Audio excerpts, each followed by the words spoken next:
else, is it? Yeah.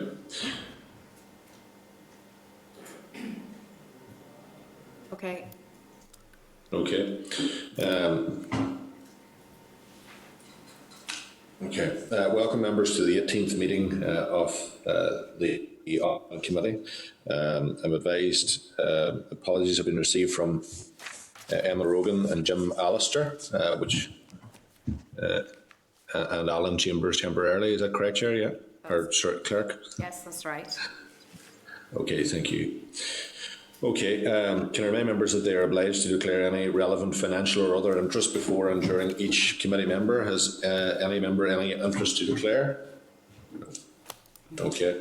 Can I inform members that the draft minutes of the meeting held on the 3rd of November 21 are pages 6 to 12 of the meeting pack? And can I ask members if they're content that the minutes are a true reflection of the proceedings of the meeting? Okay, William? I'm not sure I was at that meeting. I'm just, that's why I didn't say anything. Was I? No, you weren't actually, no. Wasn't I was likely, I thought so. Yeah, I was out of bounds for a few days, you know. Clerk, are we okay to proceed then if that's the case? Yeah? Yes, that's fine if you're content. They're an accurate reflection. Yeah. Okay, so we'll sign the minutes in due course. Can I inform members that there are 4 items under matters arising, and remind members that as part of the scrutiny of the draft budgets, further information on member salaries and legislators with multi-member constituencies was requested. Can I advise members the following? That in the south of Ireland, the basic salary for a TD is €100,000 191 cents. That's in a multi-seated constituency. And in Scotland, the basic salary for an MSP is £64,470. And in Wales, the basic salary for an MS is £67,649. So in comparison, the basic salary for an MLA is £51,000, which is more than £13,000 less than the salary payable to an MSP in Scotland, and more than £16,000 less than a salary payable to an MS in Wales. So in our counterparts, there's a significant gap on that scale. Can I advise members that this information will be reflected in the committee's report on its budget deliberations? Item 2, pages 14 to 18 of the meeting pack, is a response from the Audit Office to correspondence forwarded by the committee regarding the quality of the work carried out by the Audit Office. Can I inform members that the Audit Office has stated that quality control is reviewed annually, and the results of this review are reported to the NIAO's Advisory Board. While there is no requirement for public reporting, a transparency report is prepared and published on the NIAO website. The NIAO has confirmed that it continuously reviews quality control procedures and seeks ways to enhance arrangements. After recent consultation with the Advisory Board, the senior management team took a decision to end its contract with the Institute of Chartered Accountants in England and Wales, and will undertake all code reviews from 21 onwards. The Institute will have autonomy over the same selection and will conduct all reviews to further enhance the independence and robustness of the process. 2 seconds, I close this door.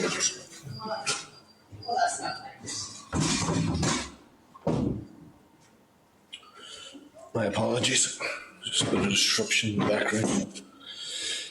Can I ask members if they are content to forward the Audit Office response to the individuals who raised the issue? Yes? Okay.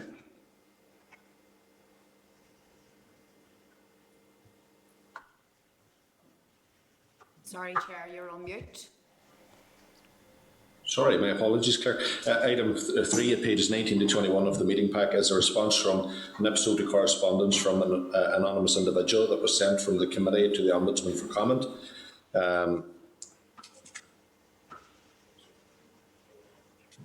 Can I advise members that the Ombudsman has confirmed that the recent appointments to the Audit and Risk Committee were made in line with NIPSO HR policies and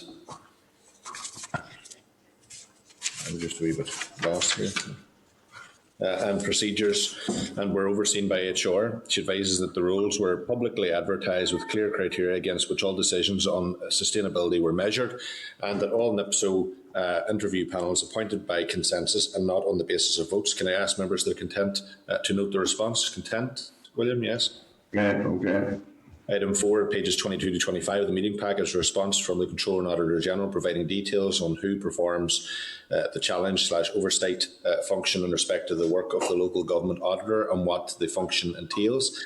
The CNAG is of the view that this matter should be considered from two separate and distinct viewpoints: the audit judgments made by the LGA and the strategic and operational oversight of the LGA, including quality control arrangements. The CNAG highlights the principle of independence in both the role of local government auditor and that of the CNAG. Neither himself or the advisory board has a challenge or oversight function in relation to the audit decision making processes and audit judgments that are ultimately formed by the LGA. With regards to the strategic and operational oversight of the LGA, including quality control arrangement, the CNAG states that the majority of this work is resourced and performed in-house by the NIAO staff, with a small number of audits contracted out. The LGA is responsible for her portfolio, but as a member of the NIAO staff, she remains accountable to the CNAG and the Advisory Board in its delivery. He highlighted that her professional audit judgments and opinions are her own. So can I ask members that if they are content to note the response from the CNAG at this stage and consider it further as part of the committee's deliberations on its review? Content, William? Yes? Okay. Okay. I refer members to pages 27-48 of the meeting pack for relevant papers and remind members that this item was discussed at the meeting of the 29th of September and members agreed to write to the Assembly Commission for further information. Can I ask the clerk to speak to this item, please? Okay, I'm not going to go into great detail because this has been rehearsed a number of times before, but in relation to or in line with the methodology agreed in relation to scrutiny of the NIAC's budget, it states that the submission of the Commission's contribution to monitoring rounds and the spring supplementary estimate will be subject to agreed thresholds between the Commission and the Committee. So the NIAC previously had proposed 10%, so that an in-year adjustment of plus or minus 10% of the Commission's agreed budget for the year should be brought to the Committee for its view. So at the meeting in September, the 29th of September, the Committee wrote to the Commission asking for details of the rationale for the 10% threshold proposed and an assessment of the level of accountability that would provide in relation to its budget. So NIAC responded on the 21st of October, advising that the underlying rationale for the figure is to seek to ensure that the threshold is set at an appropriate and practical level. Also, they said that the figure of 10% appears to tie in with the approach and levels of accountability they are adopted in Wales and Scotland. Now, that was from the research paper that we had forwarded, that the committee had commissioned. In Wales, if a supplementary budget is required, then the supplementary budget will be considered by the Finance Committee, and if no supplementary is required, then a written report providing an explanation of any significant budget transfers is required.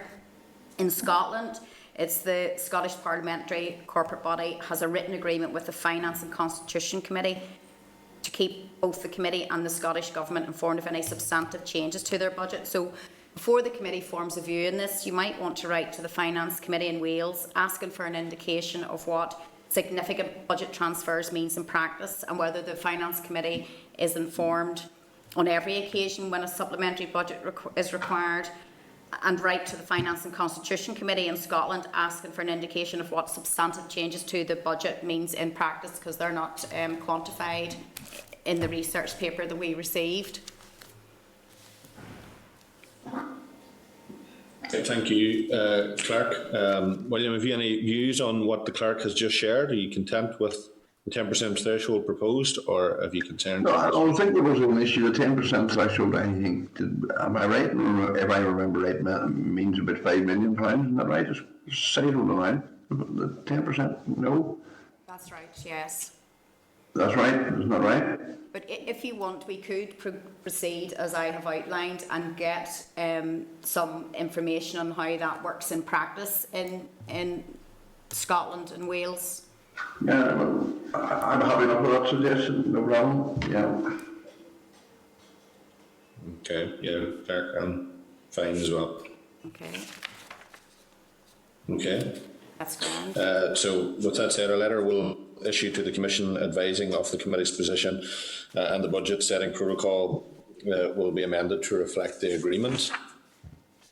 Okay, members, next item, codification of the Audit Committee's function in relation to agreeing Northern Ireland Assembly Commission budget.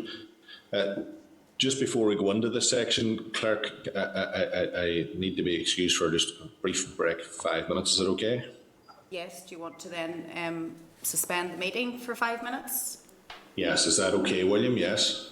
Okay, I suppose number 20 million more. Yeah, that's okay, no problem. Sorry, it's on about. Thank you. Okay, meeting suspended. 9. This is the Northern Ireland Assembly, Committee Room 29.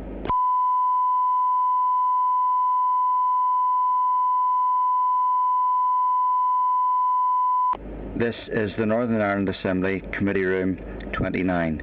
This is the Northern Ireland Assembly, Committee Room 29.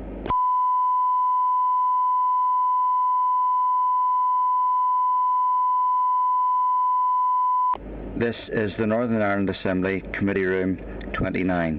This is the Northern Ireland Assembly, Committee Room 29.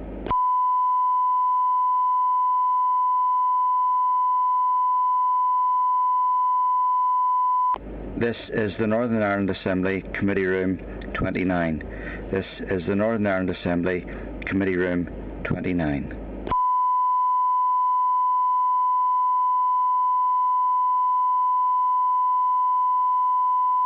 This is the Northern Ireland Assembly, Committee Room 29. This is the Northern Ireland Assembly, Committee Room 29. This is the Northern Ireland Assembly, Committee Room 29.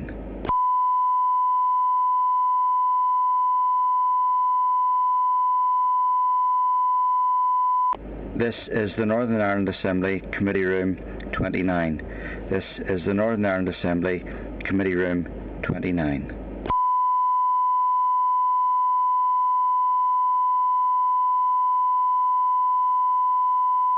This is the Northern Ireland Assembly, Committee Room 29. This is the Northern Ireland Assembly, Committee Room 29. This is the Northern Ireland Assembly, Committee Room 29. This is the Northern Ireland Assembly, Committee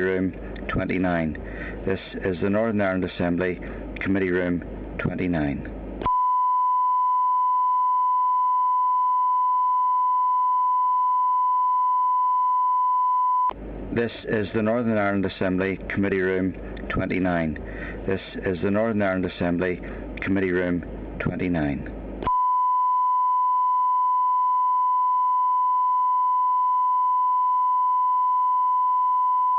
This is the Northern Ireland Assembly, Committee Room 29. This is the Northern Ireland Assembly, Committee Room 29. This is the Northern Ireland Assembly, Committee Room 29. This is the Northern Ireland Assembly, Committee Room 29. This is the Northern Ireland Assembly, Committee Room 29.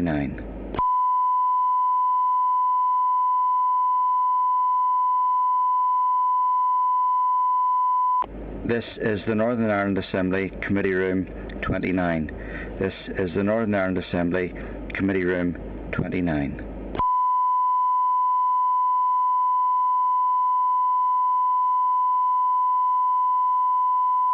This is the Northern Ireland Assembly, Committee Room 29. This is the Northern Ireland Assembly, Committee Room 29.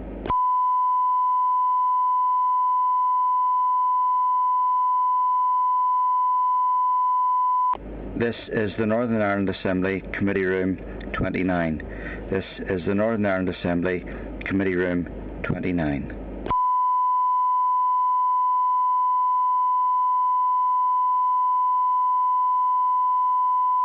This is the Northern Ireland Assembly, Committee Room 29. This is the Northern Ireland Assembly, Committee Room 29.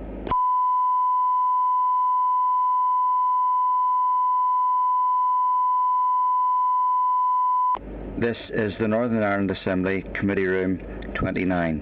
This is the Northern Ireland Assembly Committee Room 29.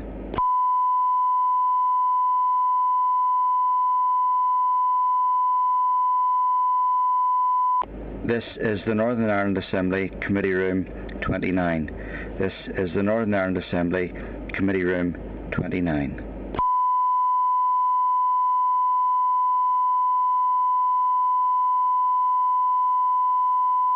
This is the Northern Ireland Assembly Committee Room 29. This is the Northern Ireland Assembly Committee Room 29.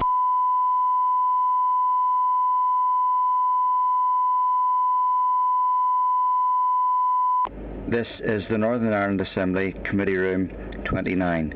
This is the Northern Ireland Assembly Committee Room 29.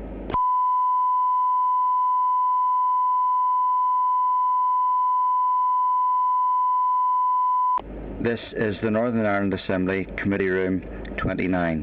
This is the Northern Ireland Assembly Committee Room 29.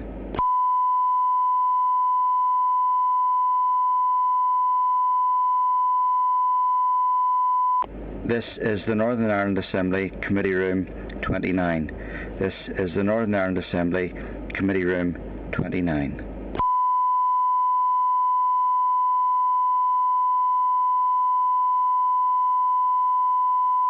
This is the Northern Ireland Assembly Committee Room 29.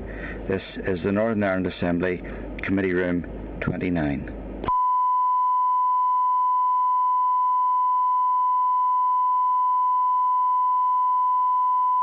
This is the Northern Ireland Assembly Committee Room 29. This is the Northern Ireland Assembly Committee Room 29.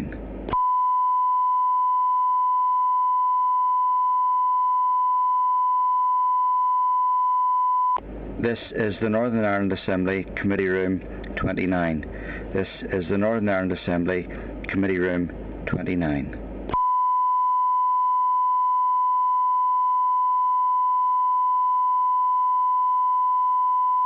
This is the Northern Ireland Assembly Committee Room 29. This is the Northern Ireland Assembly Committee Room 29.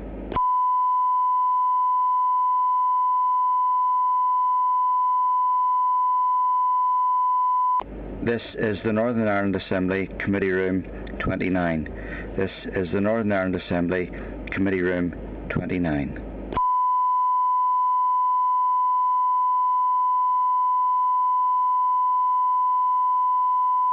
This is the Northern Ireland Assembly Committee Room 29. This is the Northern Ireland Assembly Committee Room 29. This is the Northern Ireland Assembly Committee Room 29. This is the Northern Ireland Assembly Committee Room 29. This is the Northern Ireland Assembly Committee Room 29.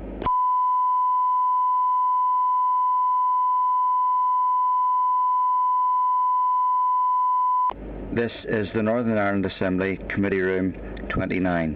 This is the Northern Ireland Assembly Committee Room 29.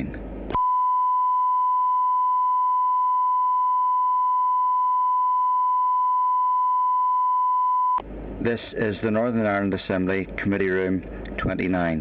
This is the Northern Ireland Assembly Committee Room 29.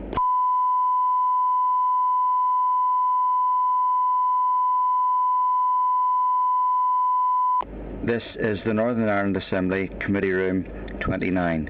This is the Northern Ireland Assembly Committee Room 29.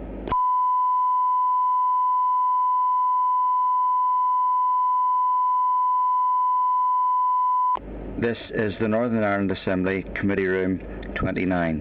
This is the Northern Ireland Assembly Committee Room 29.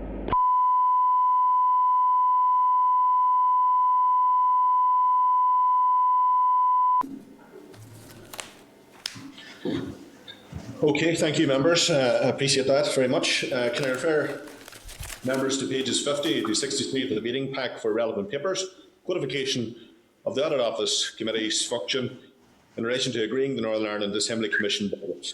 Written briefing. Can I remind members that at its meeting on the 29th September 21, the Audit Committee received legal advice and the codification of the Audit Committee's function in relation to agreeing the Assembly Commission's budget. A copy of the legal advice can be found in pages 70-63 of the meeting pack. Can I remind members that following discussion, it was agreed that the Committee's scrutiny of the Commission's budget should be codified by way of an amendment to Standing Order 58, and that the Committee's role should extend to agreeing and laying the Commission's estimates, which should be also codified by way of an amendment to Standing Orders. The Committee subsequently wrote to the Commission advising of its position and seeking views. The response from the Speaker can be found in pages 52 to 57 of the meeting pack. Can I inform members that the Commission agrees that the Audit Committee's scrutiny of its budget should be codified by way of an amendment to Standing Orders. However, it holds the view that there is no need to extend the role of the Committee to agreeing and laying the Commission's estimates, and points out that once the Committee has finalised its scrutiny of the Commission's budget and the Assembly has voted on that budget, the incorporation of that budget into the main and supplementary estimates is a routine and well-established process. However, there is no mention of a legal requirement. The Speaker's response also refers to the Committee's agreement to codify its functions in respect of reporting to the Assembly on the draft budgets of the NIAO and NIPSO, and also notes that careful consideration would be required in relation to provisions and standing orders which deal with matters outside plenary or committee proceedings. Before considering the matter further,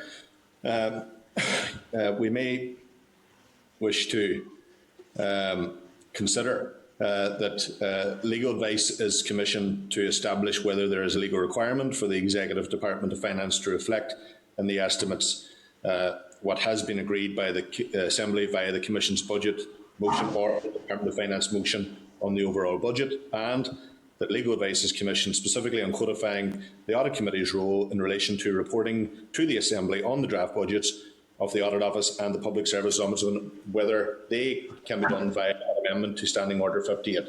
So are members agreeable with that way forward? Yes? Okay.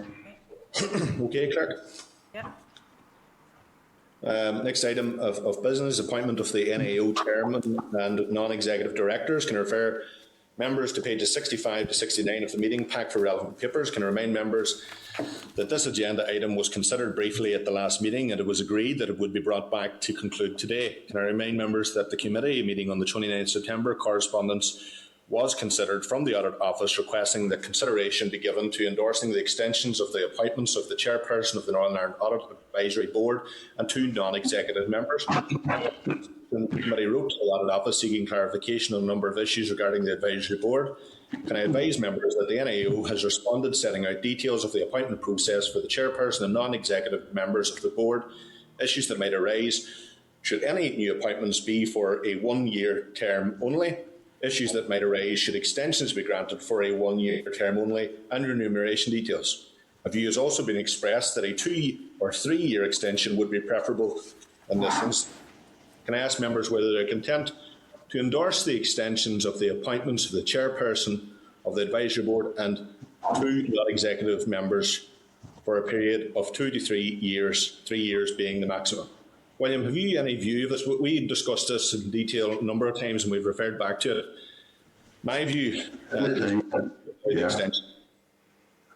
Yeah, I think the view was that 5 years was too long. Was that the way, if I recall right, no? There was a range of views shared at the time. I expressed a concern that a 1-year term wouldn't be sufficient sufficient extension, in my opinion.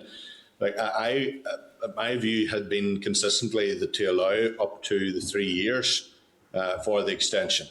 But what view have you got on that?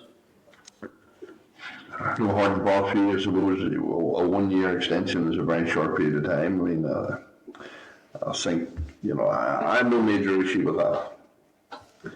Okay, so just so we're clear, then, are we agreeing to a 2-year extension or a 3-year extension? 3 years is the maximum.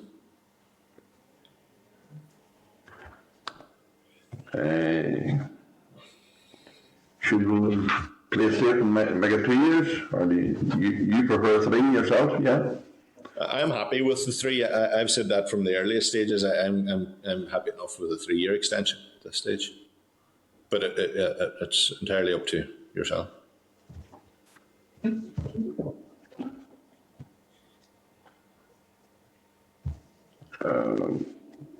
There's no, I mean, the clerk, is any, we have within our gift to agree to either 2 or 3 years, yeah? Yes, Mr. Irwin, and a preference has been expressed that for a 2 or 3 year extension would be preferable, but that was the preference of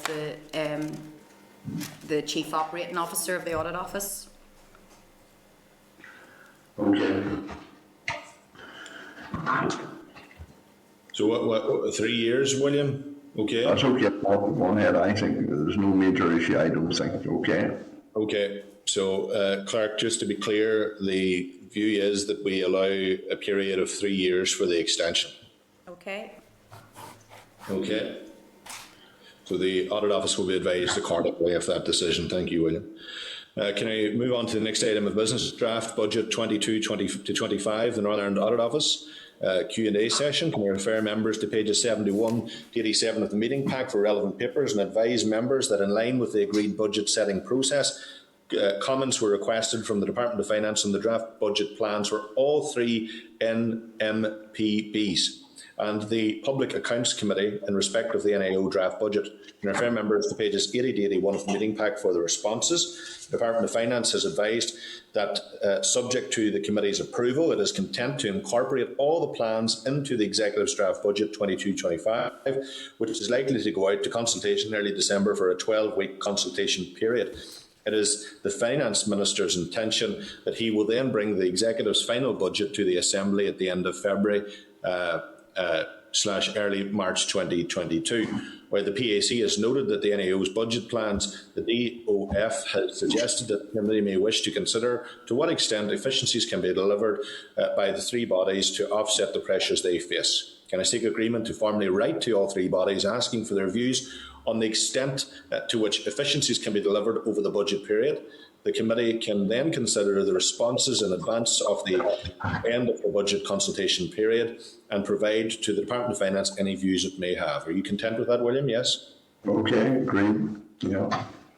Okay, thank you. Can I remind members that as part of the scrutiny process, the committee agreed to further oral evidence sessions with each of the 3 bodies. These sessions will be an opportunity for members to consider in more detail each of the draft budgets. Approximately 20 minutes has been allocated for each session. Can I inform members that the committee will move to closed session later in the meeting to consider its draft report on the budget plans of the 3 bodies? And can I advise members further that the first evidence session today will be the Audit Office, followed by the Public Services Ombudsman, and finally the Assembly Commission. So with that said, Clerk, can we welcome our first set of witnesses to the meeting? And can you let me know when they're in the room? Certainly.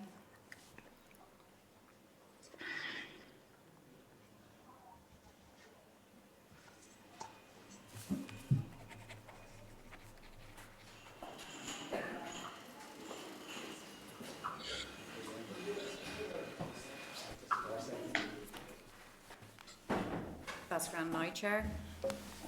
Okay, thank you very much, Clerk.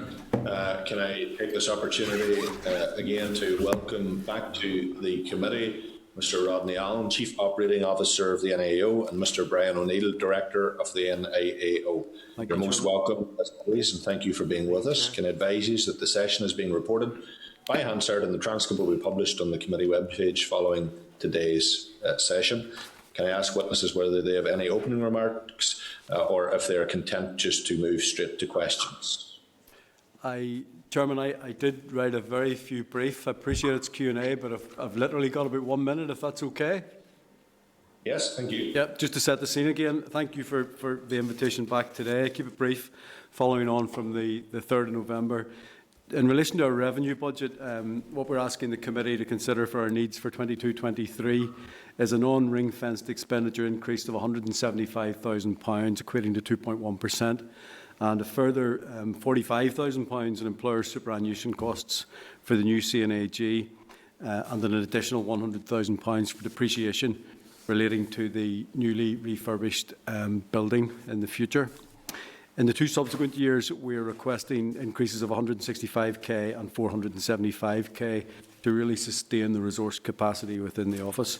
Chairman, we've talked with you before about nearly 70% of our budget being spent on staff costs, and on that strategy of growing the staff base up to 125 full-time equivalent members of staff as the optimum number to really support us in the delivery of our key strategic objectives as part of the corporate plan, which the committee saw earlier in the year.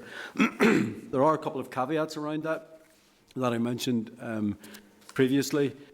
We have an ongoing procurement exercise for some of our contracted audits, and we're in the midst of that as we speak.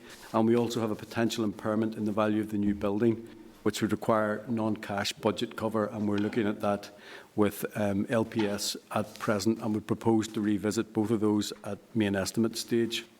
On the capital side, Chairman, the refurbishment is still on track, on time and on budget. The amount of capital requested in 22-23 will ensure that we complete within the budget, allowing for uncertainties in and around about the end of the financial year on the timing of the expenditure associated to the project. So in summary, it's really we're back seeking the committee's approval of our budget to ensure that we can continue to invest in the delivery of a strong, independent public audit function that will provide effective support and assurance to the Assembly in its scrutiny of the wider public sector performance. And that was hopefully a little more than a minute, Chairman.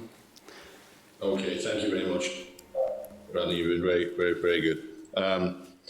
Okay, I'll ask a few questions, and then William may want to come in. There's only two of us present today, so it'll be a brief session. At the last meeting, you told the committee that the spend on contracting out audits was currently greater than 14%. Can you confirm the actual percentage for us? I did. I think I told the committee, Chairman, it was probably about 16-17%. I did not check that in the subsequent period, so I'll come back in writing to the clerk with the precise number. If I could add, Chair, we currently contract out about 57 audits across 4 private sector organisations. That's the current situation. Okay, 57, that's okay. Mr. Allen, would really appreciate it if you could clarify in writing swiftly this week, just it would be most helpful for... Not a problem, Chairman. Thank you. The committee will write formally in relation to this, but you've give a fair idea, which is helpful. But for accuracy, it's important. So thanks very much. William, would you like to come in? Thank you, Mr. Chairman. Revenue 170,000 non-ring fence. Does that non-ring fence means it can be used for any situation? Yes. Mr. Irwin, Mr. Allen is having problems Making you out. William, but sorry. I will just repeat your question. Would you mind, please? Sorry, you hear me now? No, it's a wee bit distorted. Perhaps if I could come in, Chair, just to relay Mr. Irwin's question. Thank you. The 175,000 non-ring fenced, Mr. Irwin is asking whether that can be spent on anything.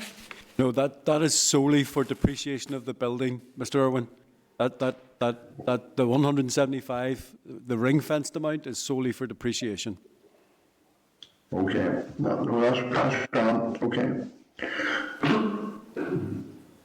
Okay, is that your content, William? Yes. Yeah, that's okay. Okay, Ronnie, can you give members an idea at this stage as to what extent efficiencies can be delivered to offset the pressures you face in the budget period? Challenging, Chairman. We've factored in efficiencies in the numbers that we have brought to you. So what I mean, so for instance, we're auditing in the current year and indeed in next year quite a bit of extra expenditure associated to COVID. We haven't sought any additional cover to do that. So we've built in efficiencies in our audit process. That's the main one that I would point to in terms of trying to come to you with what is a best and reasonable figure, and hence the number of 2.1% that we're asking for. So there's an efficiency in that. We could have come asking for additional resource, but we consciously took a decision not to. Okay. And just, I know William's touched on this, but the capital work, so the capital works project that's ongoing at the office, how is it sitting at present? It's very well is kind of a bit of a glib answer. Let me widen that out a bit. We're due to finish the project around about the middle of July 22. At this moment, the contractors are ahead. They're as far ahead as nearly 2 months. Now, as soon as I put a time like that out, it comes with suitable caveats, and the contractors are quick to tell me that there can always be uncertainties and issues that develop. What that has meant in terms of our budgeting for it, it's within budget, but what it has meant is that we may find a bit more of the expenditure falling into the 21-22 financial year than what we had anticipated. At the moment, we still have cover for that, but there's a wee bit of uncertainty just around that year-end period at the end of March that I was touching on in my opening comments. So in the round, it's very positive, Chairman. And indeed, there are very few early warnings or what's known as compensating events under an NEC 3 contract, and long may that continue. Okay, that's helpful. Thank you. Okay, I have no further questions. So I'm content. William, you're content? Yes. Okay. Yeah. Okay, thank you both for being with us. Unless there's anything you'd like to raise with us. No, Chairman, I will get that percentage through to the clerk very promptly. That's very helpful. Thank you very much, and thank you for your attendance both today. Thank you both. Thank you, Chair. Okay, thank you. Okay, next item of business, draft budget 22-25, the Northern Ireland Public Services Ombudsman Q&A session. Can I refer members to pages 89 to 107 of the meeting pack for relevant papers? Clerk, could you invite in the witnesses and let us know when they're in the room? Yes, that's grand, Chair. Please. In shortly.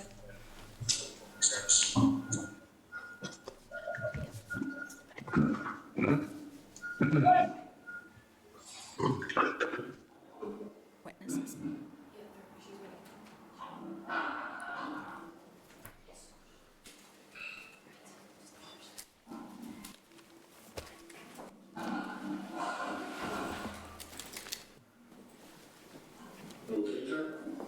Yes, I know. Okay. Okay, thanks everyone. Welcome to the meeting. You're very welcome to be with us today again. We'll welcome Ms. Margaret Kelly, Ombudsman of NIPSO, Mr. Sean Martin, Acting Deputy Ombudsman of NIPSO, and Mr. John McGinnity, Director of Finances and Corporate Services of NIPSO, who is with us via Starleaf. You're all very welcome. Can I advise you that the session is being reported by Hansard, and the transcript will be published following today's session on the committee webpage. Can I ask witnesses whether they have any opening remarks, and if so, could they keep them brief, please? Thank you. Thank you, Chairperson. Just a very few opening remarks. So, good afternoon, everybody, and thank you to committee for taking a further opportunity to consider our budget as we continue to have a focus on making a difference to people and to public services in Northern Ireland by independently investigating complaints and ensuring learning and accountability. Just as a little reminder to committee, we are seeking £307,000 increase in our budget, a third of which are on inescapables, and the remaining 2/3 of which link to the need for new roles because of an increased demand and to increase awareness. I just wanted to, from last time I was here, to bring just a few further issues around the increased demand to committee's attention. We are continuing to experience what I can only refer to as an unprecedented increase in our complaint numbers. And just to give you a little sense of what that means for us, in terms of our initial assessment team, which is the team that will take a look at complaints as they come through, normally we would have around 90 live cases with that team at any point in time. Currently, we have 167 live cases. The case officers in that team would normally hold between 10 and 12 cases at any point in time, and this is currently sitting at between 18 to 20 cases. Our first stage of investigation, the investigation officers in that team we'd normally hold around 12 cases at any point in time, and the current caseload for each officer in that team is 23 to 25 cases. So we are seeing that really translate into a huge increased demand on staff. When we extrapolate the figures, we think we could get as many as 1,200 complaints through in the current year, which would be a really significant increase. And just so committee understands that while we are feeling the pressure in the current year with that initial assessment and assessment stage, we will feel that pressure next year in our final investigation stage. So we will see those caseloads really increase. I just wanted to give that to committee to give some sense of the pressures that are on the team at the moment. So we are hoping that committee will support us as we seek to deliver what I consider to be the critical role that my office plays in providing redress for individual citizens, in providing learning and improvement for public services, and for sharing the wider lessons with this Assembly to provide the kind of information and analysis that can assist MLAs and committees in their scrutiny role. Thank you very much. Thank you very much. Appreciate that and that information, and of course for spelling out the challenges that you continue to face as a result of demand on the important service that you provide. Can I ask, what scope do you have for income generation? There was mention in previous sessions that there may be opportunity to generate income from training provisions related to the Complaints Standards Authority role. Could you give us some information on that, please? So I'm going to ask Sean to maybe answer on that. I don't think as we stand we have that provision, but Sean, would you maybe? Yeah, so one of the key elements, I think, of delivering the change in culture that we're looking for around complaint standards is obviously the provision of training and guidance to public services as we work through our engagement programme. So I think our analysis of it is charging for training in the public sector. It's circular, so whether it's funded through the Ombudsman, in terms of what we currently have, you've made provision for us to appoint an officer to lead in that training provision. I think if we charge for it, it's still coming out of the public purse, albeit it's coming back into us. So while it might reduce our overall budget, I think it wouldn't reduce the overall cost.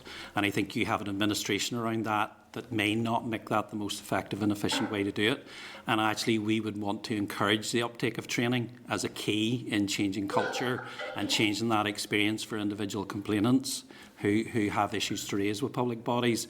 So I think, our judgment on it at the moment is that we feel that we should develop training programmes which we will deliver through various means to public services to help them improve. Okay, thank you.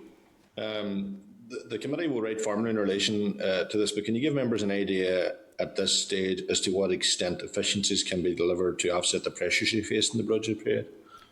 So I do think we have, over the last number of years, sought to make as many efficiencies as we possibly could.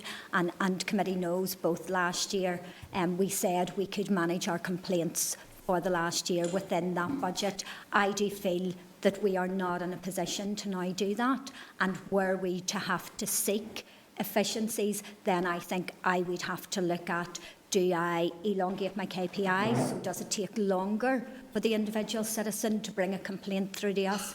I do feel that the pressure on the service is such that I am not in a place to say to you at this point, look, there's where we would make efficiencies. But I would reassure committee that we do constantly look at our budget and do constantly look to see if there's anywhere that we could make those efficiencies. But as we currently stand, Chairperson, I would say that we are under really significant pressure.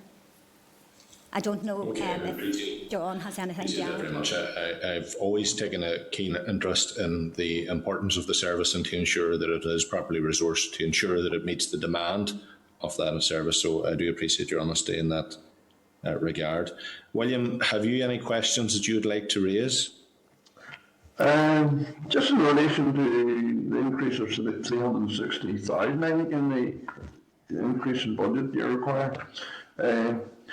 What percentage is that of the overall budget that you have? Do you know? Maybe you don't know that. Sorry, I'm What going to percentage of the overall budget is that an increase in? Sean. Yeah, so in terms of the overall increase in our budget, that 307,000 amounts to 8.6%. Would I be right in saying most of that staff pressures, most of that was staff related? No? Yes, so those costs are primarily staff-related costs. We've held our general and administrative expenditure at the same level as last year, so it is those increases accounting for an increase in provision for a pay rise, the national insurance increase, and then additional posts. Okay. No, I reckon that's okay. Okay. Thank you, William. I have no further questions. Is there anything that you'd both, or the three of you, like to raise with us?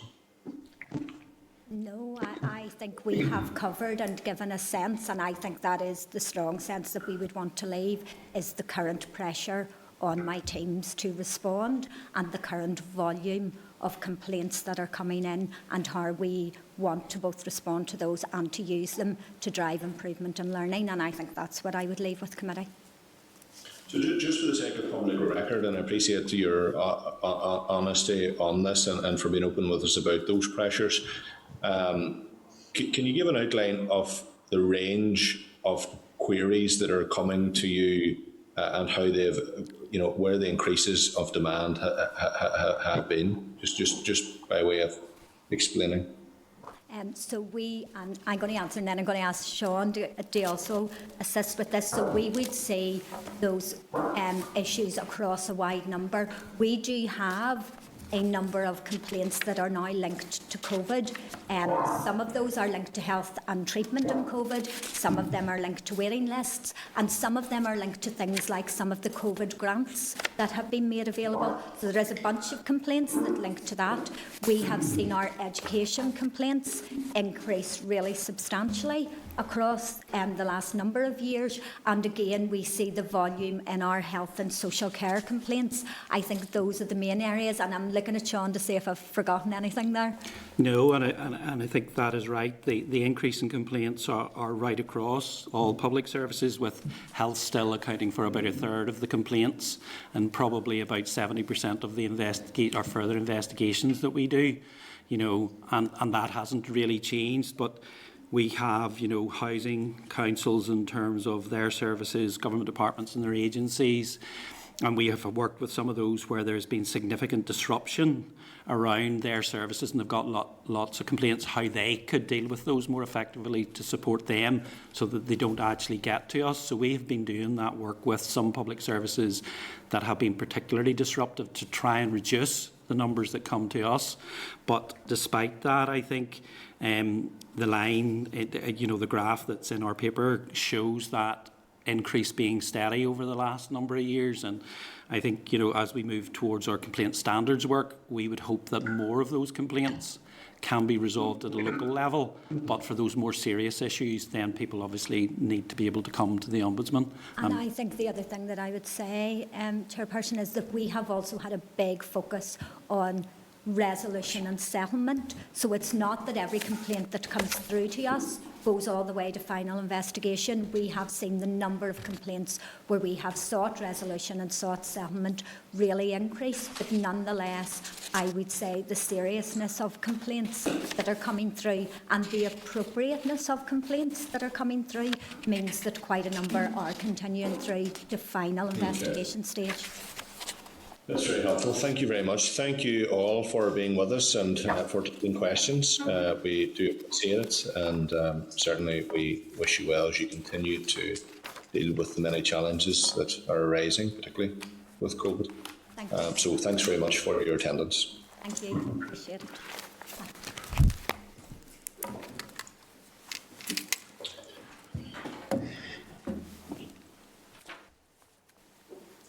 Okay, members, the next item of business, draft budget 22 to 25, the Northern Ireland Assembly Commission. Can I refer members to pages 109 to 137 of the main meeting pack for relevant papers and pages 3 to 5 of the table papers for response to the Northern Ireland Assembly Commission to the committee's request for an update on the Parliament Buildings roof project and clarification around the catering subsidy. In relation to the roof project, the Speaker has advised that it has not yet been possible to determine the cause or the apportion responsibility for the roof defects. Solicitors have been instructed on behalf of the Commission, and building and construction consultants have been preparing reports on probable cause and the liability for the defects. The next steps are likely to involve some form of alternative dispute resolution between the Commission and the parties mostly directly implicated. However, the use of the alternative dispute resolution is dependent on the consent of all parties and cannot take place without expert evidence that is currently being finalised. Given the legal advice and commercial sensitivity of these matters, the Speaker has advised that it would not be appropriate for the Commission to provide any further detail beyond that given in the response. Therefore, officials will not be in a position today to provide further detail to the Committee at this particular time, whether in open or in closed session. Can I ask members if they're therefore content not to proceed with agenda item 11, closed session on Parliament Buildings Roof Project? A briefing will be arranged when the Commission is in a position to provide further information. William, are you content with that? Yes? I'm content. I think we have to take the legal advice, absolutely. Yeah. Yeah, thank you. Appreciate that. Okay, Clerk, can we now welcome to the meeting Mrs. Leslie Hogg, Assembly Clerk, Chief Executive of the Northern Ireland Assembly, and Ms. Paula McClintock, Head of Finance, NIAC, the Northern Ireland Assembly. Can advise witnesses that the session is being reported by Hansard and the transcript will be published on the committee webpage. Are the witnesses in the room now, Clerk? Yes? Okay. Can I ask witnesses whether they have any opening remarks or are they content to move straight to questions? Chair, I wasn't planning to make any further opening remarks further to our last meeting, so I'm happy to go straight to questions if that suits. That's fine. Thank you very much. Appreciate that, and thank you for being with us today. So I'll start. You mentioned that capital projects have tight controls over their timetables to avoid slippage. What are these particular controls? Okay, well, we're working in terms of very clear plans right through from project initiation to procurement to execution. We also do reviews and lessons learned from previous projects that we have completed, and we build those learnings into future plans. So, I mean, the big projects, particularly in terms of broadcasting, etc., we've done quite a bit of work on that, and we do have some external expertise as well because of the specialised nature of that project, for example, and also with our corporate systems project. So we've got that additional expertise in terms of helping us work through the process and making sure that we complete the sort of preparations efficiently and then that we execute the projects on time and on budget. Okay, that's helpful. Just in relation to various projects, there was obviously funds allocated for the upgrading of the television system throughout the Assembly. What is the most recent update on it? Okay, that has just gone out to tender, Chair, as we speak, so that's in progress at the minute. Okay, and what has led to the delays in that process? Because we've had discussions about this for some time. It's just really we've had so many other projects and issues to deal with in terms of COVID and making sure we've had the infrastructure available for remote participation, obviously in committees, in plenary, supporting members, etc. There's been quite a lot of work associated with that. And we also then have lost a number of our staff in the IS office over the last, well, we've lost a number over the last number of months. And over the last few years, we've actually had a number of resignations in that business area, and it's been very difficult to replace those staff. What has been the issue for that happening? Frankly, it's really a salary issue. The market is very buoyant for IT staff, and with our current pay structures, it's very, very difficult to compete with the private sector and even some other public bodies as well. So, I mean, really, it's a pay issue. Okay, appreciate that. I've noticed as well on the estate that there have been works carried out and following briefings from yourselves to the what is, I suppose, officially described as the Speaker's residence, if I'm correct. What stage are those works at, and if you could? Well, that's no longer our responsibility. So we haven't used the Speaker's residence for quite a number of years, and it was the Department of Finance then had taken over use of that residence again. So any works must be undertaken by the Department of Finance, I would assume. Okay, so that's the Department of Finance offices, I'm assuming. Okay, that's grand. Thank you. Just another matter that I'd just like to raise briefly with you is in terms of access to the estate. Obviously, we have security on the main gates and entries to the estate in itself. There was previously a pass system for MLAs. Is that to be reinstated? It used to be on the windscreen, the cars, the vehicles. Yes, so there are two. Obviously, there's the security onto the estate itself, which is managed by the Department of Finance, and then there's the access into the upper car park.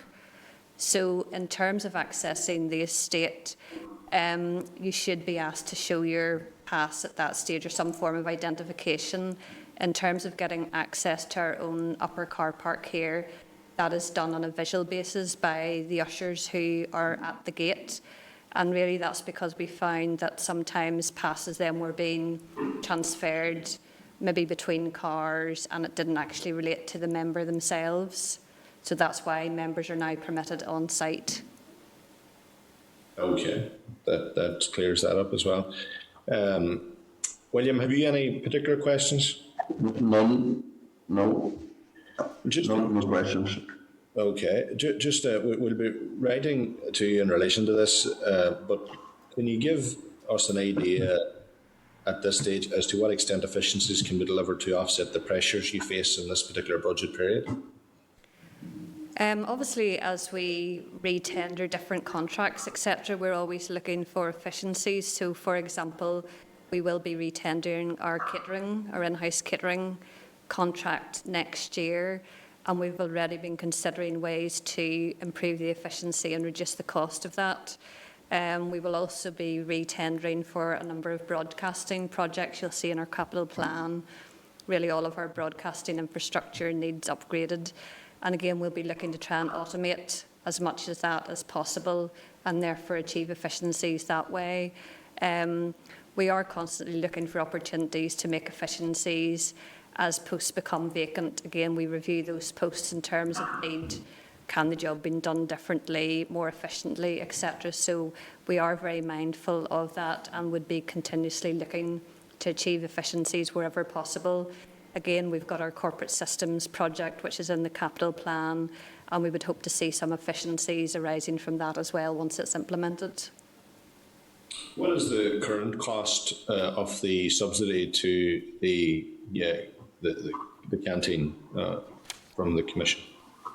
Okay, it fluctuates from year to year, Chair, because of the nature of the contract. So we basically pay for the wages, etc., of the staff. We pay and provide for the equipment, and then we get a certain amount of return on the sales generated. So the higher the sales generated, the more of a return we get, and that offsets the cost. So I think, Chair, you had written to the Commission regarding this, and we had sent through the relevant figures over the last few years. We're currently in the 4th year of the contract, so it really depends on footfall. And obviously we've had a difficult trading period, first of all, because the Assembly wasn't sitting for 3 years, and therefore footfall in the building was much less, just because of lack of activity in the building and even events and so on that would normally be associated with members. And then we had only obviously resumed business in January 2020, and then really by March we had COVID and the building was really vacated, other than those who had to come into the building to support Assembly business.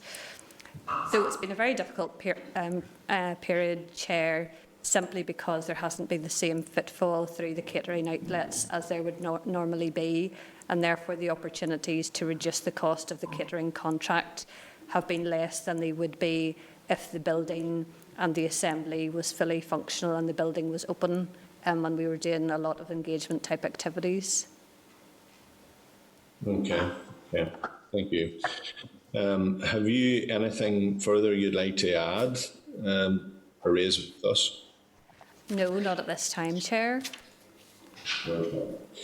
But thank you very much. We have no further questions. Thanks very much for being with us today and for taking questions and for giving us some insight as to the difficulties that are there, the challenges.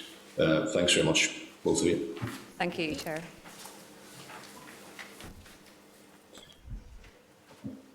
Okay, members, we will now be moving into closed session for the remaining agenda items.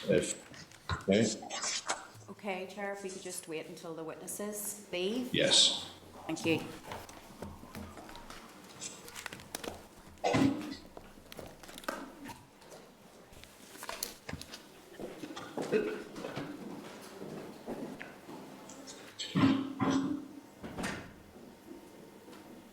Are we now in closed session? 29. This is the Northern Ireland Assembly, Committee Room 29.